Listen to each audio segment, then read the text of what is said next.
صدمة. كريستيانو رونالدو يوقف صفقة انتقال كريم بنزيما لنادي الهلال. ايش القصة يا مكس؟ ايش اللي صار؟ اسمعوا وصدموا.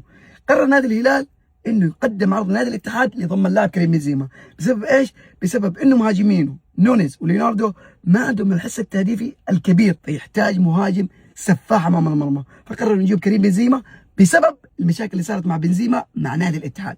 فشاف الهلال انه هذه فرصة لجلب اللاعب، ولكن اتى كريستيانو رونالدو بكامل الغضب وشاف انه هذا الامر غير عادل. ليش؟ مو بس بسبب صفقة بنزيما، بسبب انه الهلال في سوق الانتقالات الشتوية جاب 5 صفقات وثلاثة منها تعتبر كبيرة. فقرر كريستيانو رونالدو عدم لعب مباراة النصر والرياض اعتراضا لما يحدث في سوق الانتقالات الشتوية. وبغياب رونالدو عن المباراة خلى الامور تولع، والان صفقة كريم بنزيما اقتربت من الفشل بنسبة 100%. وهذا هو الشيء اللي صار. مشكلة مع بنزيما مع الاتحاد استغلها نادي الهلال، كريستيانو رونالدو اعترض على القرار. هذا اللي حصل بكل اختصار.